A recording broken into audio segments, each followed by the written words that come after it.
Good morning, everyone. In this video, we will be discussing time rate. First, we need to define what time rate is. So time rate is the derivative of a function which is identical with the rate of change. It is also an application wherein you need to find the derivative of a function with respect to time t. So basically, time rate is just simply identical to the derivative as a slope and implicit derivative. But why did we say so?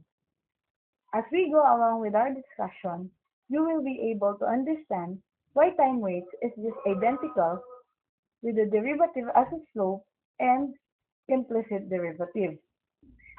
We had some illustrations of derivatives with respect to time t. Let's have example number 1. Y is equal to x squared.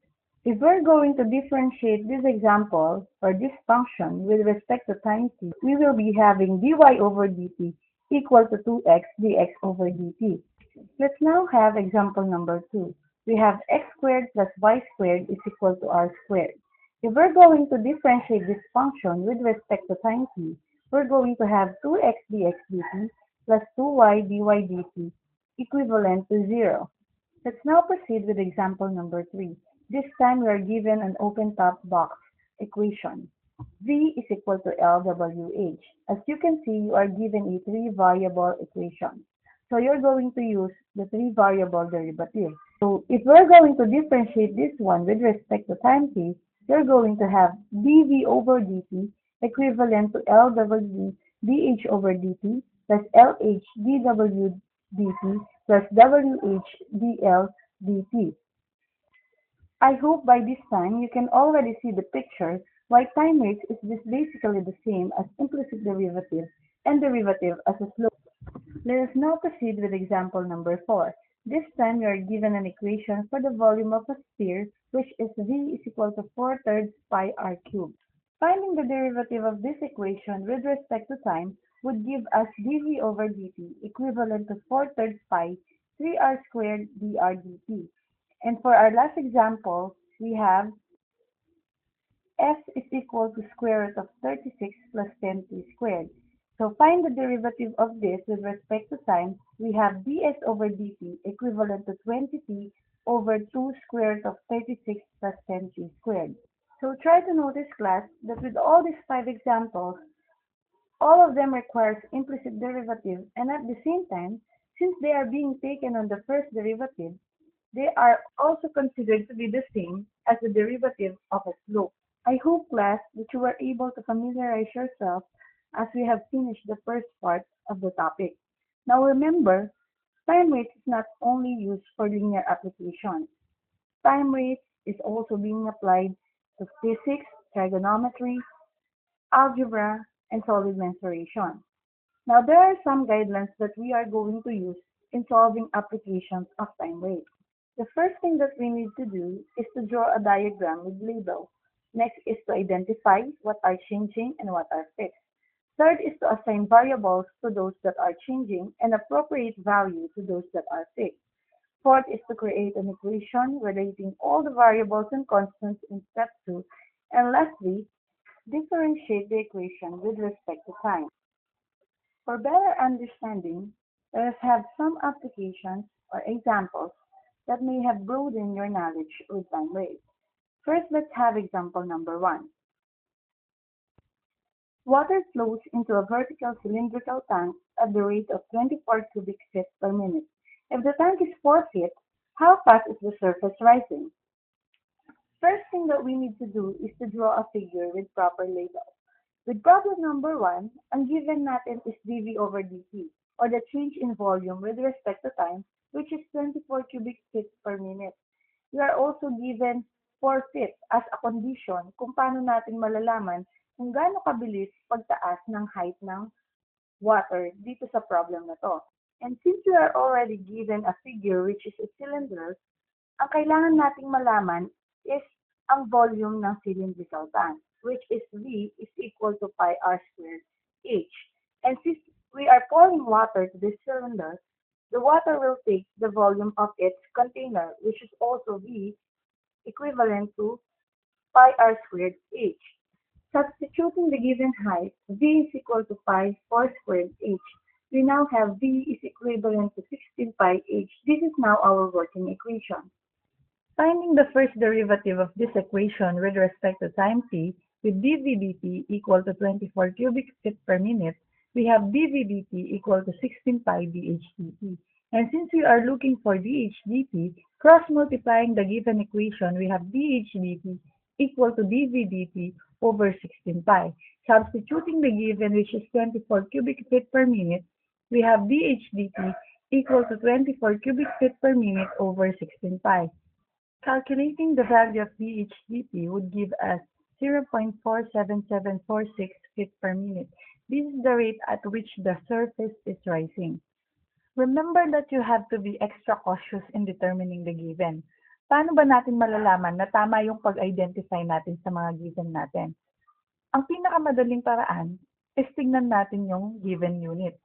Dito sa example number 1, since ang given is 24 cubic feet per minute, so that is a unit of volume with respect to time. So that means tama yung pag-identify natin na that is also dv/dt. Let us now proceed with example number 2. A ladder 20 feet long leans against a vertical wall.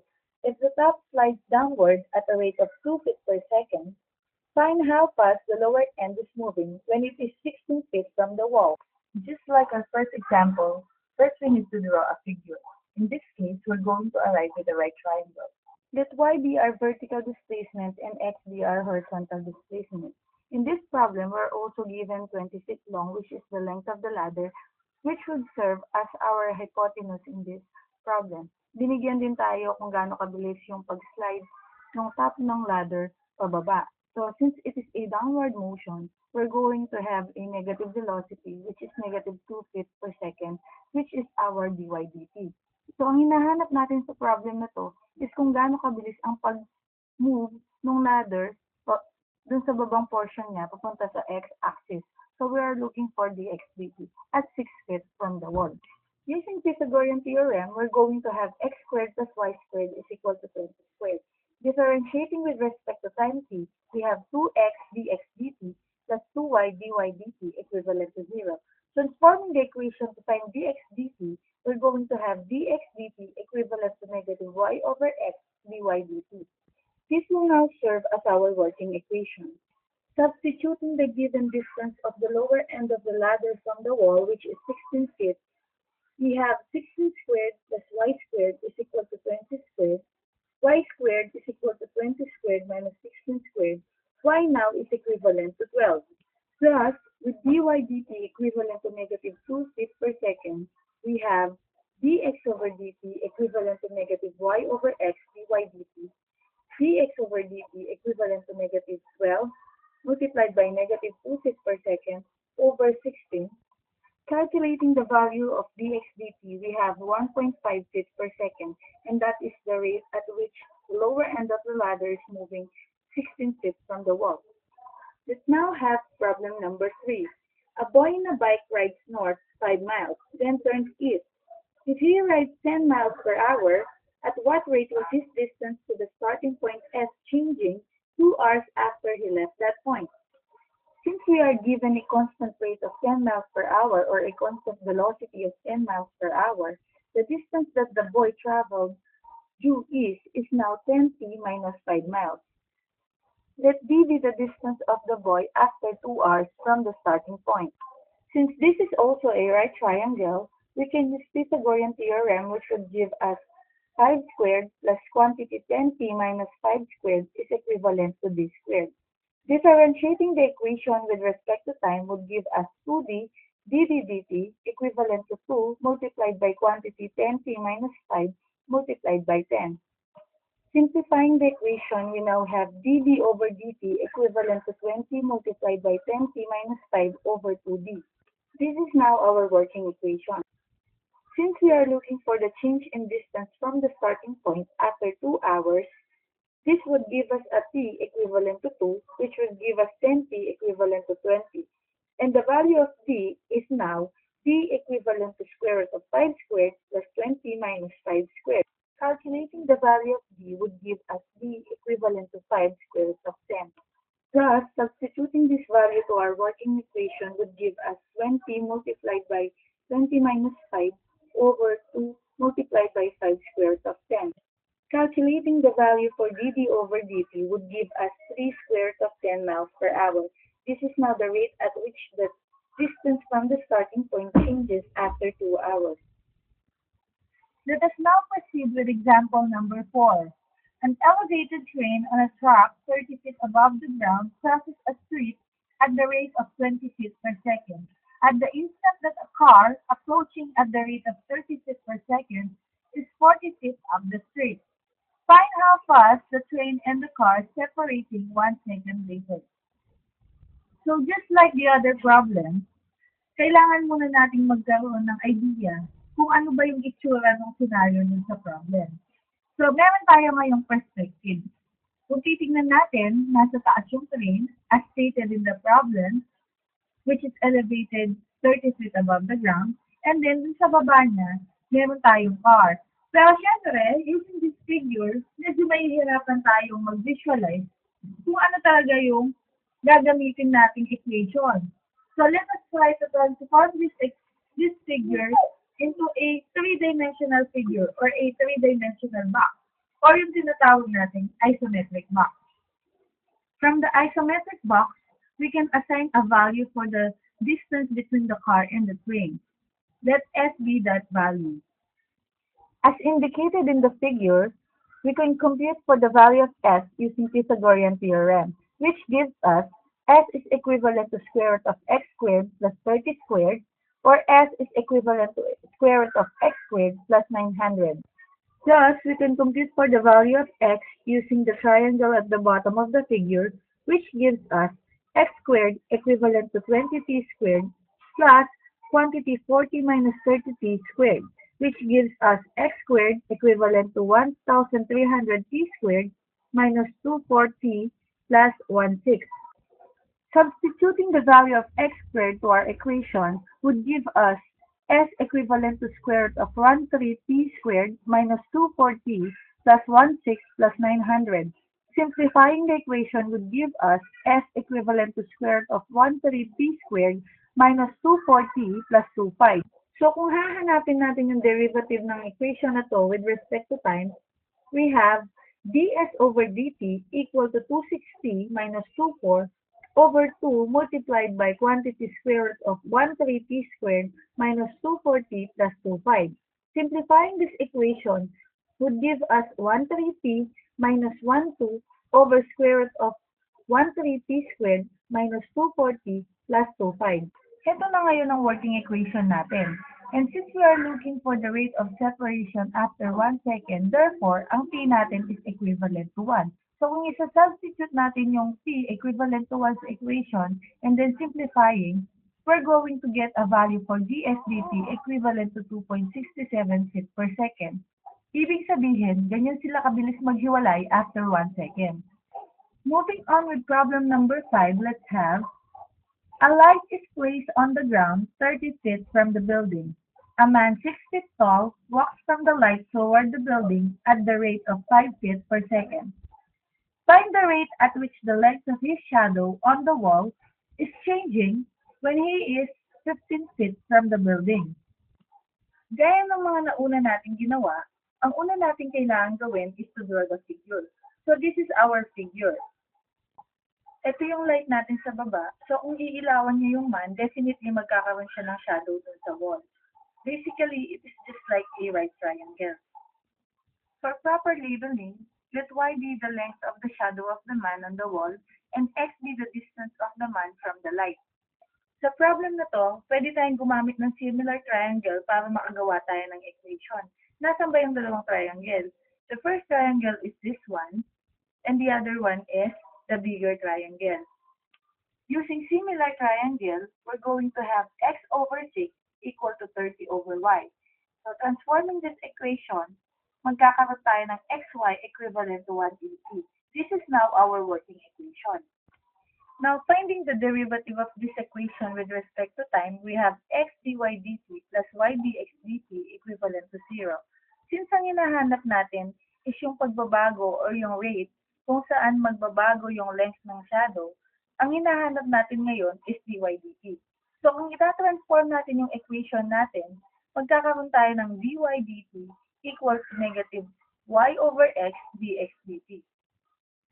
Since ang condition natin is hanapin yung change dun sa length ng shadow at 15 feet from the building, we can say that x is equivalent to 15.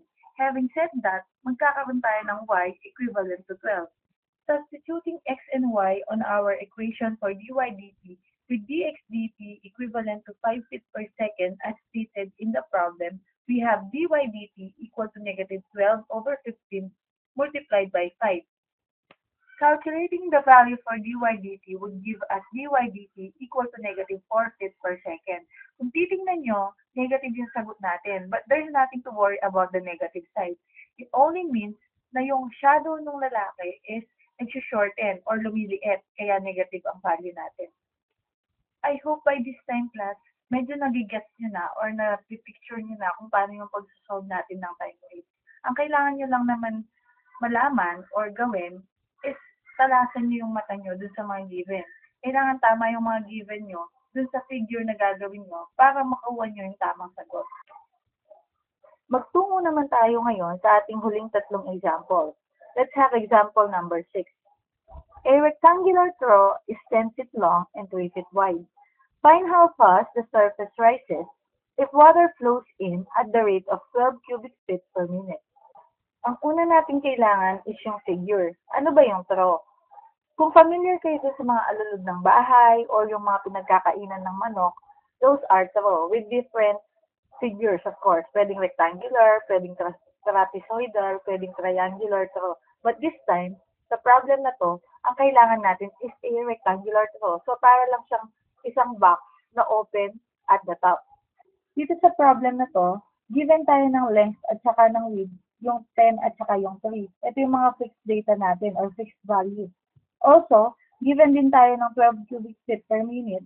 Since cubic feet per minute yan, so automatically that is our dV dt.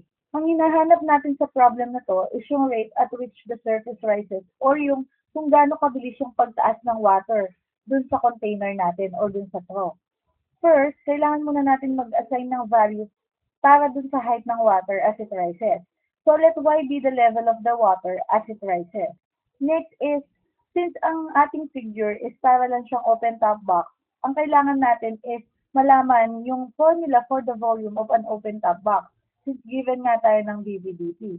So that volume is equal to LWH or length times width times height.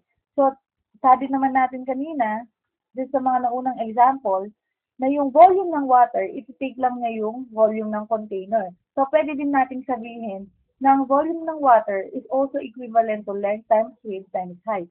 So kung isa-substitute natin yung mga given natin, we have volume equivalent to 3 times 10 times y or V equivalent to 30y.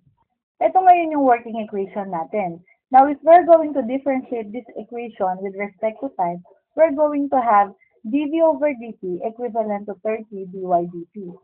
Since we have a given of dV over dt equivalent to 12 cubic feet per minute, pwede nating sabihin na dV dt is equivalent to 30 dy dt or 12 equivalent to 30 dy dt. Now transforming this equation, we're going to have dy dt equivalent to 12 over 30 or simplifying this one, we have dy dt equivalent to 0.4 feet per minute. This is how fast the surface rises or the water level rises. Moving on with problem number 7, we have a triangular straw, 10 feet long, 6 feet wide across the top, and 3 feet deep. If water flows in at the rate of 12 cubic feet per minute, find how fast the surface is rising when the water is 6 inch deep. Ang una natin kailangan gawin is to draw a figure or draw a diagram for this example. Para din siya yung previous example natin, kaya lang this time you have a triangular straw, so you have a triangular base. Sa problem na to, given tayo ng dimensions ng triangular straw. Meron tayong length, meron tayong width, meron din tayong depth ng triangular straw. Siyempre, since magpo-pour tayo ng water, kailangan nating mag-assign ng variables or values para dun sa dimensions na mabubuo ng water na ilalagay natin. Let y be the level of the water as it rises and x be its width as its level changes. Since given tayo ng dVdt equivalent to 12 cubic feet per minute, ang kailangan nating malaman ngayon is the volume of a triangular trough, which is volume equivalent to area of the base times height. And since ang base natin is a triangle, we know naman that the area of a triangle is 1/2 base times height. So, pwede nating ilagay yon dun sa volume ng water. Since ang hinahanap natin is yung how fast the surface is rising. Since ang base natin is yung triangle, so ang magiging height niya ngayon is yung length ng trough. Kasi kukunin natin yung front view. Okay, so kapag sinubstitute natin siya dun sa formula ng volume, we have now V is equal to 1/2 xy10 or V equal to 5xy. This is now our working equation. So kung titingnan natin yung front view ng figure natin together with the water level, makakakita tayo ng dalawang triangle, just like in this figure. Having said that, pwede tayong gumamit ng similar triangle. So using similar triangle, we have x over y equivalent to 6 over 3 or x equivalent to 2y. This equation can be substituted to our working equation which is v is equal to 5xy. So kung isi-substitute natin yung value ng x dun sa working equation natin, we have v is equal to 5 multiplied by 2y multiplied by y or v equivalent to 10y squared. So, differentiating the equation with respect to time t with the given condition na dapat ang height natin ng water is 6 inch deep or 0.5 foot with dVdt equivalent to 12 cubic feet per minute would give us dVdt equivalent to 20y dy/dt. Or kung isa-substitute natin yung mga given natin, we have 12 equivalent to 20 multiplied by 0.5 multiplied by dy/dt. Calculating the value of dy/dt would give us dy/dt equivalent to 1.2 feet per minute. Ito ngayon yung speed kung gaano kabilis yung pagtaas ng water level dun sa surface. And for our final example, let's have example number 8. A man 6 feet tall walks away from a lamppost 16 feet high at the rate of 5 miles per hour. How fast does the end of his shadow move? First, let us draw the figure. Kung titingnan natin yung problem, kamukha lang siya ng problem number 5. Kaya lang this time, yung lamp natin naka-elevate siya dun sa post instead na nasa ground siya. Since given tayo ng value para sa ating vertical displacement, which is 16 feet, pwede tayo mag-assign ng values para sa ating mga horizontal displacement. So let S be the distance of the tip of the shadow from the post and X be the distance of the man from the post. So kung titingnan natin yung figure, pwede tayong makabuo ng dalawang triangle. Itong triangle na to at saka yung bigger triangle, which means pwede tayong gumamit ng similar triangle to come up with an equation. So using similar triangle, we have 6 over s minus x equal to 16 over s. For us multiplying this equation, we have 16s minus 16x equivalent to 6s. Simplifying, we have 10s equivalent to 16x. Ito na ngayon yung working equation natin. So, differentiating this equation with respect to time t, with dx dt equivalent to 5 miles per hour as stated in the problem, we have 10 ds dt equivalent to 16 dx dt. Transforming this equation to find ds dt, we have ds dt equal to 16 over 10 dx dt. Substituting all the given, we have ds dt equal to 16 over 10 multiplied by 5. Calculating the value of ds dt, we have ds dt equal to 8 miles per hour. So this ends our discussion for time rates. I hope you have learned a lot from this short video presentation. Please study derivative as a slope up to time rates hanggang dun yung finals natin. Kindly practice more, practice, more practice. Thank you very much. God bless you all and good luck to your finals.